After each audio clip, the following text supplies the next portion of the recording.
we're going to take a look at resonance and sound. So the amplitude and wavelength of interfering waves are often different, but waves with the same amplitude and wavelength traveling in opposite directions result in an interesting interference pattern called a standing wave interference pattern, or simply a standing wave. So in interference pattern 1 below, we have waves of identical amplitude and wavelength traveling in opposite directions. However, since the waves are completely out of phase, complete destructive interference occurs at every point, resulting in a zero displacement. So what we see here is wave A is traveling in this direction, and wave B is traveling in the opposite direction. So we have destructive interference happening here.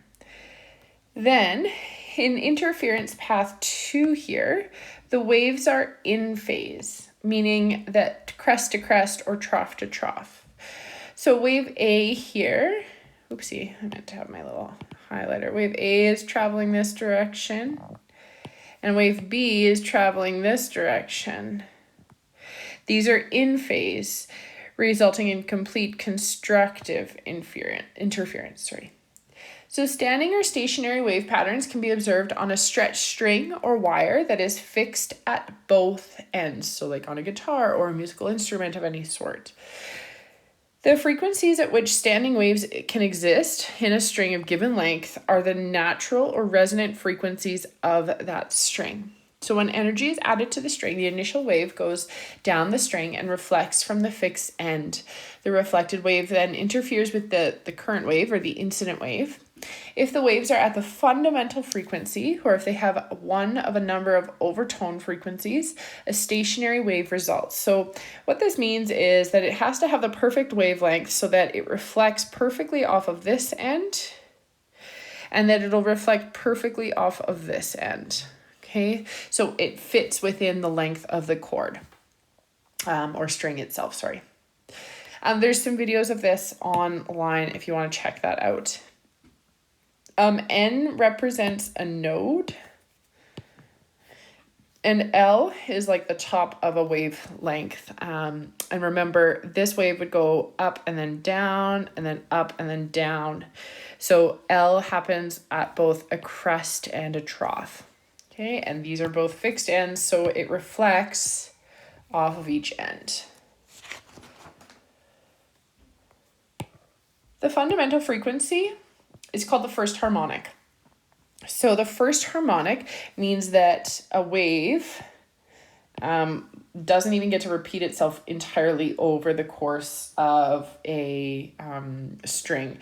So it will have enough time to go through its crest, and then it returns through a trough. Over as a crest, returns through a trough. So that is the first fundamental harmonic, and this is what we call n equals 1. The number of loops occurring is just 1 here. The wavelength in terms of L, where one wavelength is equal to 2L over N. So the first fundamental the first frequency where wavelength is some wavelength, we have 1L here. So we have 2 times 1 all over N is 1. So our wavelength is 2 in this case. And it just depends what we put in for the length of the string, All right, so a second overtone is when we have time for our wave or space for our wave to go through its entire wavelength. And when it reflects back, it goes kind of opposite and then reflects again. So it becomes this infinite loop. A second overtone is where we have a wavelength and a half and returns, it continue and continue. The wavelength, again, we get one full wavelength. The entire wavelength takes the length of the string. And we can continue on in this kind of manner here.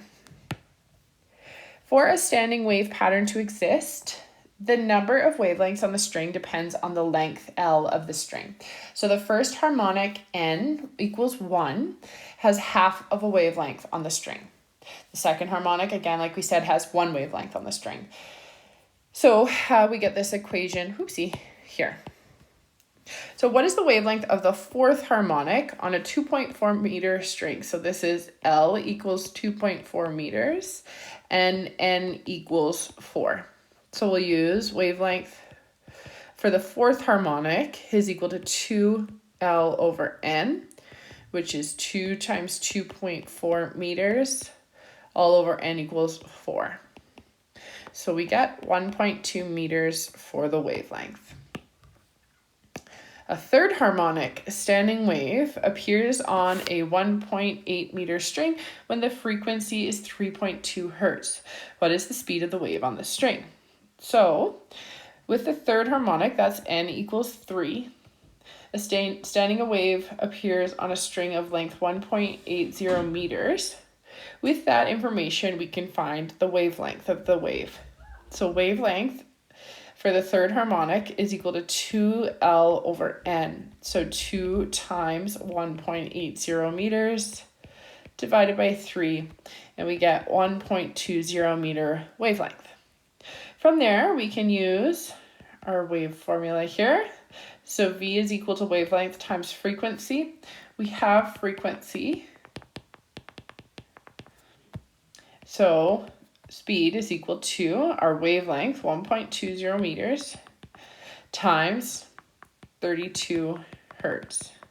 The speed of our wave is 38.4 meters per second.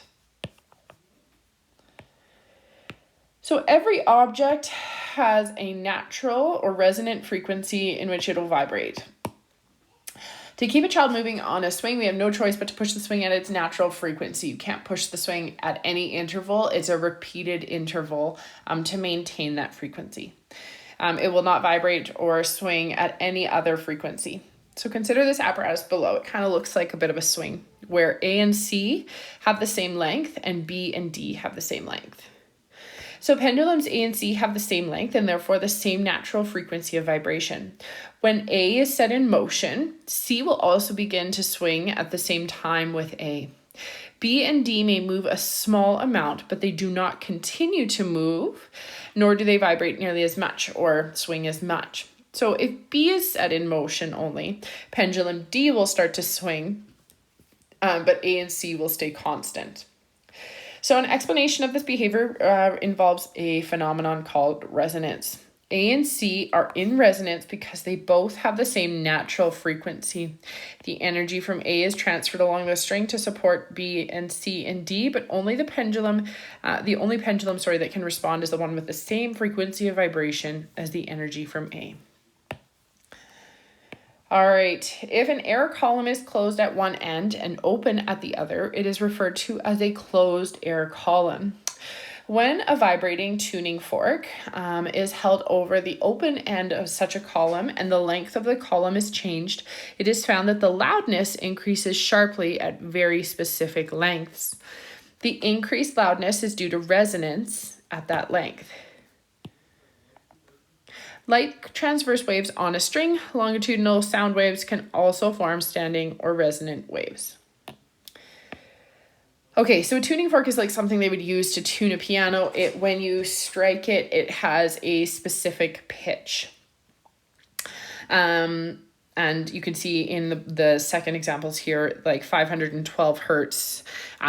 So a specific frequency giving a specific pitch.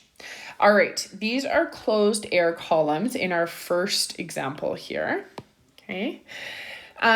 Resonance is when our wave is able to completely bounce off the bottom of the column here and perfectly return, okay?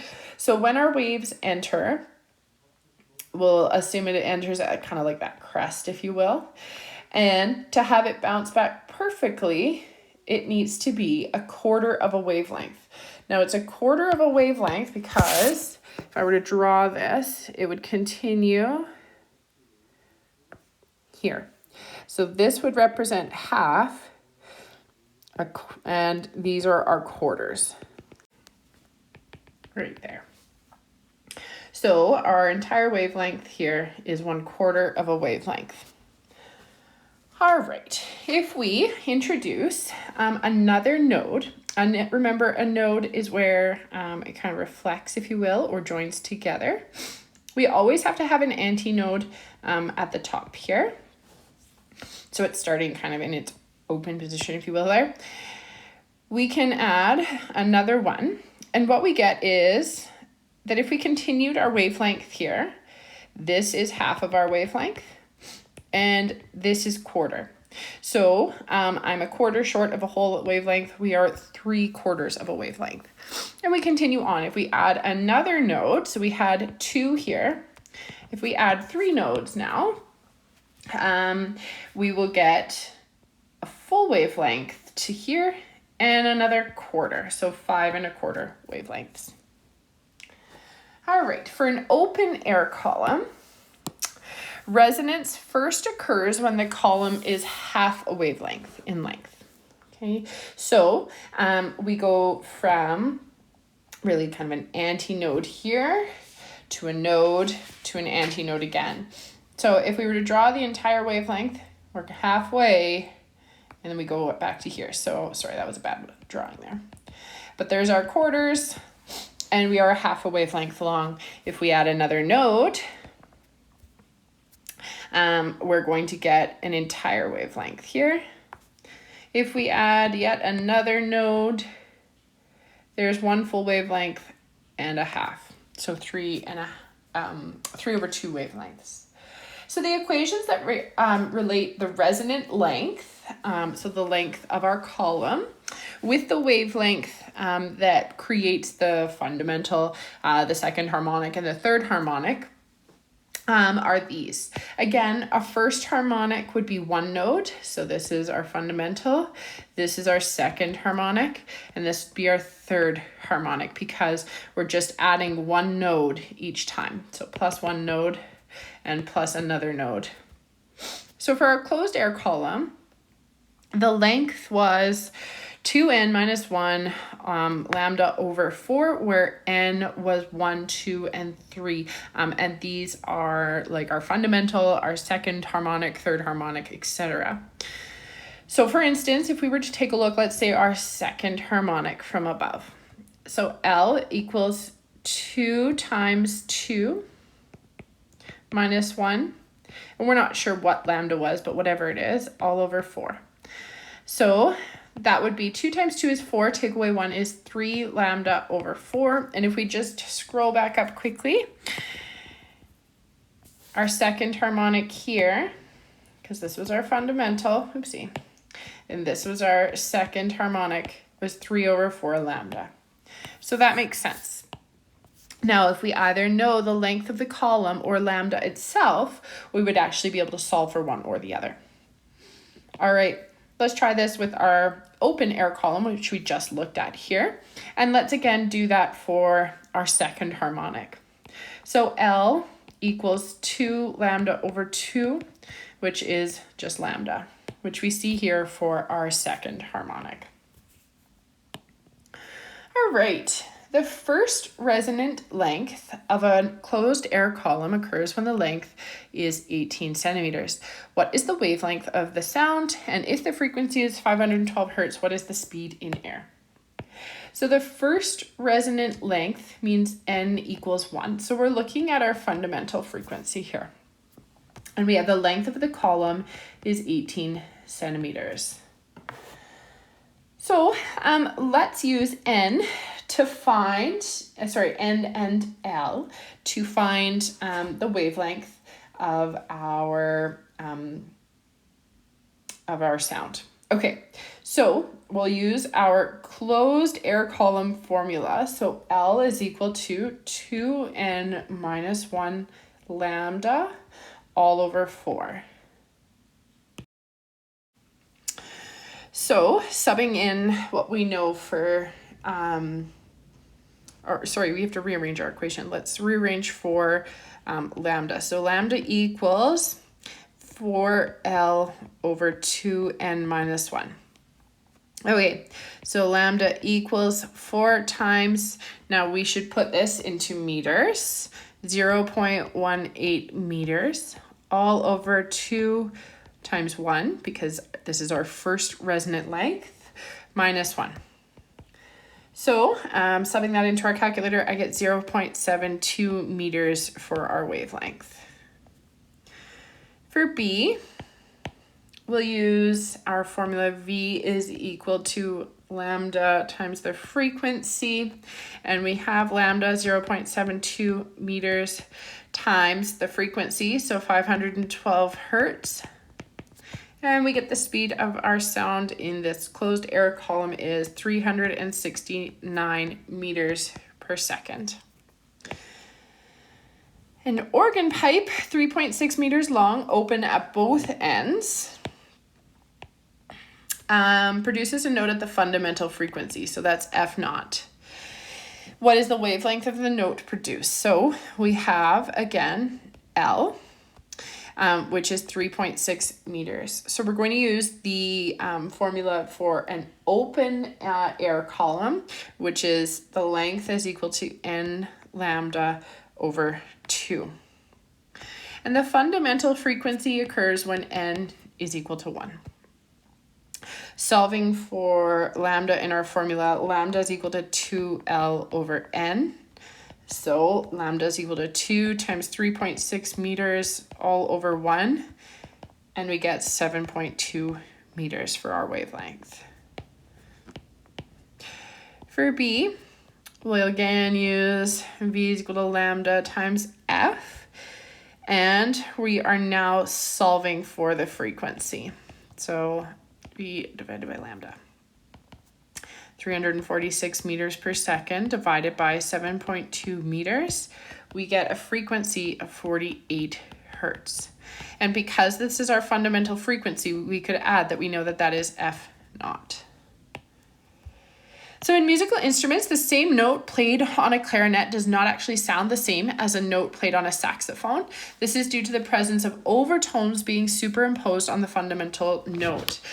So we have our regular